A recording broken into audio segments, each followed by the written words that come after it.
सभी का इस नए और बेहद खास गहन विश्लेषण में बहुत बहुत स्वागत है।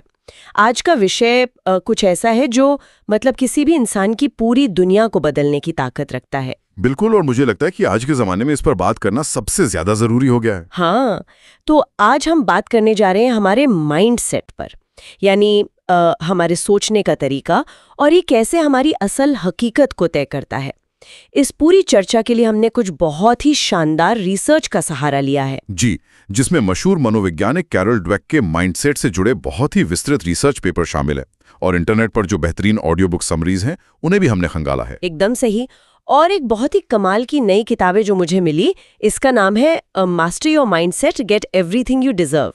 ये किताब इसी साल यानी 2026 में प्रभात प्रकाशन से आई है। हाँ, मैंने भी इसके नोट्स देखे हैं, काफी दिलचस्प है। सच बताऊं तो सिर्फ 128 पन्नों की ये किताब है, जिसकी कीमत भी करीब 400 रुपए है, लेकिन इसके अंदर जो बातें लिखी हैं वो सच में आंखें खोलने वाले हैं। बिल्कुल, तो हमारा आज का उद्देश्य कोई साधारण या खोखली प्रेरणा देना नहीं है। हाँ, हमारा मिशन ये समझना है कि आखिर क्यों कुछ लोग बिल्कुल एक जैसी परिस्थितियों में भी सफलता के शिखर पर पहुंच जाते हैं, जबकि कुछ लोग जीवन भर बस संघर्ष ही करते रह जाते हैं। और ये समझना भी कि कैसे हम अपने दिमाग को एक सॉफ्टवेयर की तरह अपडेट कर सकते हैं। इसका पूरा एक वैज्ञानिक और व्यावहारिक खाका आज हम सामने रखेंगे। तो चलिए इस पूरे विषय की गहराई में उतरते हैं। जरूर। देखिए, आजकल हर तरफ सूचनाओं का इतना भारी शोर शराबा है, हर कोई ज्ञान बांट रहा है। ऐसे में ये चर्चा एक बहुत ही साफ नजरिया देती है। ये बताती है कि कैसे सिर्फ एक धारणा इंसान की पूरी जिंदगी की दिशा बदल सकती है। तो शुरुआत करते हैं दो बिल्कुल अलग अलग दुनियाओं से। हमारे समाज में अक्सर यही माना जाता है कि जो सफल है वो या तो बहुत किस्मत वाला है या फिर पैदाइशी जीनियस है। हाँ, लेकिन कैरल ड्वेक की रिसर्च इस बात को पूरी तरह से नकार देती है। उनका कहना है कि इंसान का दिमाग मुख्य रूप से दो तरह के माइंडसेट में काम करता है। एक है फिक्स माइंडसेट और दूसरा है ग्रोथ माइंडसेट। फिक्स्ड माइंडसेट का सीधा सा मतलब शायद ये है कि इंसान ये मान लेता है कि उसकी जो भी बुद्धि या टैलेंट है वो पत्थर की लकीर है। बिल्कुल, उन्हें लगता है कि उसे बदला नहीं जा सकता।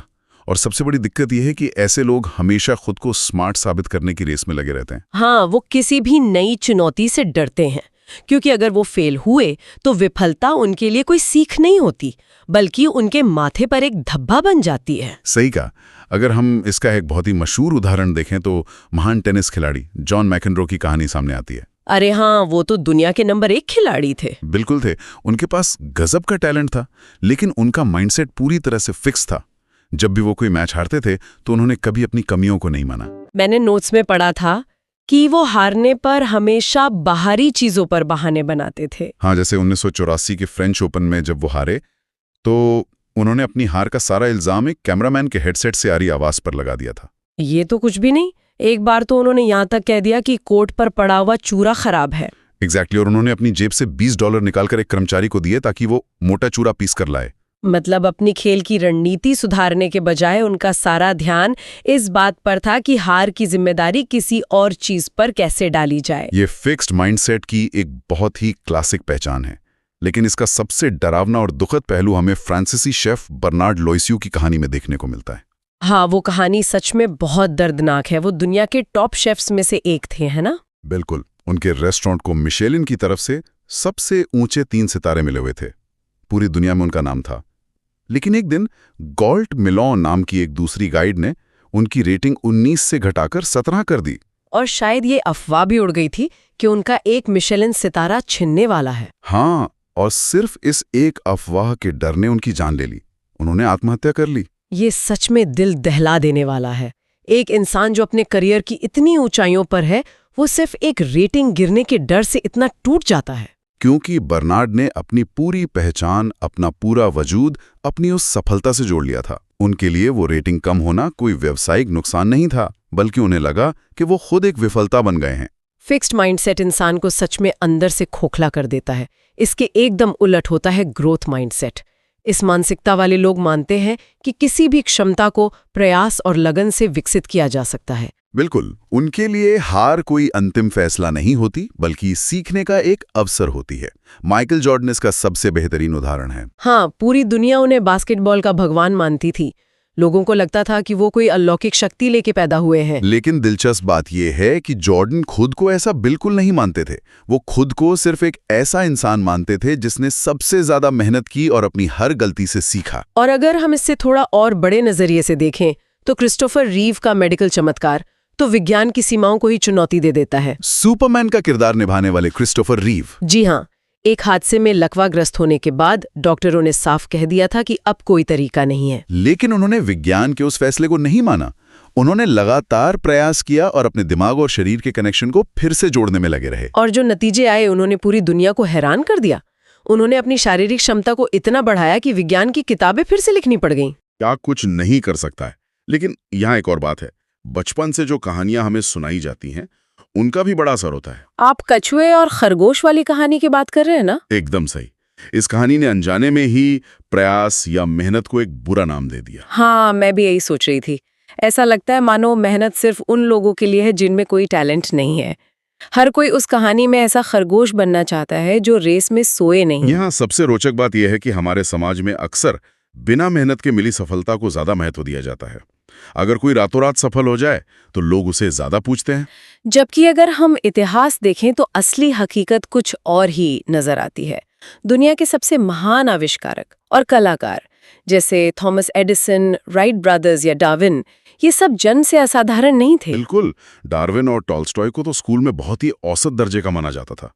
थॉमस एडिसन का सारा सफर उनके निरंतर प्रयास का ही नतीजा था। फिक्स्ड माइंडसेट में सबसे बड़ा डर यही होता है कि मेहनत करने के बाद भी अगर हार गए तो क्या होगा। वायलिन वादक नाजा सालार्नो सोननबर्ग की कहानी भी तो यही थी। हाँ, नादा एक चाइल्ड प्रोडिजी थी, लेकिन जब वो जूलियार्ड गईं तो वो कड़ी मेहनत करने से डरने लगी। क्योंकि उन्हें लगता था कि अगर उन्होंने अपनी पूरी कोशिश की और फिर भी हार गईं तो उनके पास टैलेंट न होने का कोई बहाना नहीं बचेगा। सही कहा। जब उनकी शिक्षिका ने उन्हें क्लास से निकालने की चेतावनी दी तब जाकर उन्होंने डर को किनारे रखा और खूब मेहनत की। प्रयास की परिवर्तनकारी शक्ति का एक और प्रतीक मुझे सिबिस्किट घोड़े की कहानी में दिखा। हाँ, एक ऐसा घोड़ा जिसे पूरी तरह बेकार मान लिया गया था। बिल्कुल, लेकिन सही ट्रेनिंग और लगन से वो एक चैंपियन बना। ये सब देखने के बाद मुझे एक बहुत ही प्रासंगिक उपमा याद आ रही है। कैसी उपमा? जैसे मान लीजिए आज के जमाने में कोई पुराने कीपैड फोन का उपयोग करे जिसमें इंटरनेट भी नहीं चलता, तो वो दुनिया से बहुत पीछे रह जाएगा। बिल्कुल रह जाएगा। ठीक उसी तरह बचपन की पुरानी मान्यताओं और डरों के साथ जीने वाला दिमाग भी पूरी तरह आउटडेटेड हो चुका है। ये बहुत ही सटीक उदाहरण है। हमें सच में अपने मानसिक सॉफ्टवेयर को अपडेट करने की जरूरत है। लेकिन इस अपडेट में सबसे बड़ी रुकावट क्या है?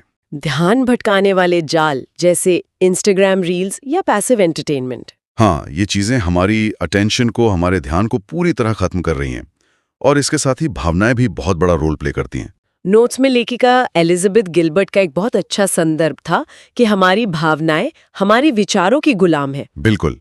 और अक्सर लोग भावनात्मक नियंत्रण का मतलब भावनाओं को दबाना समझ लेते हैं, जो कि एक बॉटल में हवा भरने जैसा है जो अंततः फट जाती है। इसका असली मतलब भावनाओं को समझना और प्रबंधित करना है। और इसके लिए दिमाग को भी एक जिम की जरूरत होती है।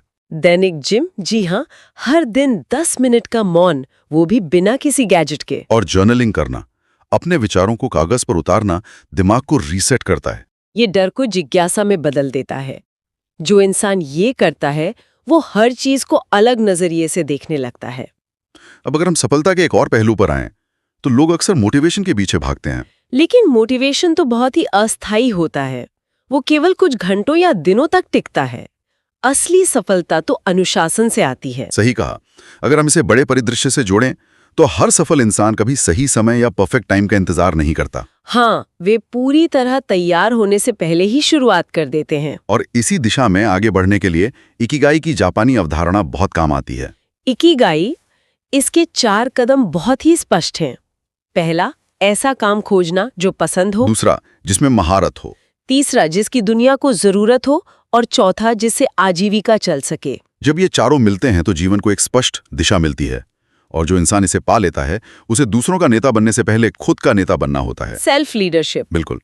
एक लीडर की पहचान असफलता का सामना करने के तरीके से होती है। जैसे कॉर्पोरेट दुनिया में एनरॉन के सीईओ जिप स्किलिंग ने अपनी कंपनी की विफलता के लिए पूरी दुनिया को दोषी ठहरा दिया था, क्योंकि उनका माइंडसेट फिक्स्ड था।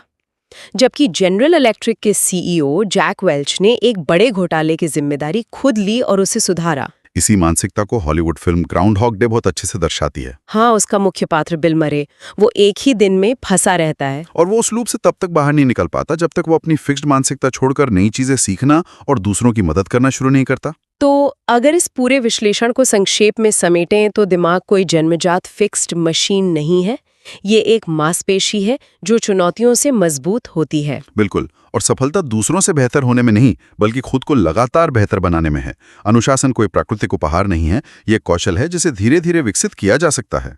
बहुत ही गहरी बातें आज सामने आई हैं। अब अंत में सोचने के लिए एक नया और गहरा सवाल है। जी, वो क्या? हमेशा ये कहा जाता है कि हमारा माइंडसेट हमारे आसपास के माहौल और लोगों से बनता है, लेकिन क्या कभी इस बात पर विचार किया गया है कि यदि इंसान को समाज की सभी राय, अपेक्षाओं और लोग क्या कहेंगे के डर से पूरी तरह अलग कर दिया जाए तो क्या वो जन्मजात रूप से एक ग्रोथ माइंडसेट के साथ ही काम करेगा? ये बहुत ही विचारोत्तेजक है। क्या फिक्स्ड माइंडसेट वास्तविकता में समाज द्वारा थोपी गई एक बीमारी है? इसी विचार के साथ इस गहन विश्लेषण का समापन होता है। आत्ममंथन करने के लिए ये सवाल बहुत जरूरी है। बिल्कुल, सोचने पर मजबूर कर देता है। धन्यवाद और नई चीजें सीखते रहें।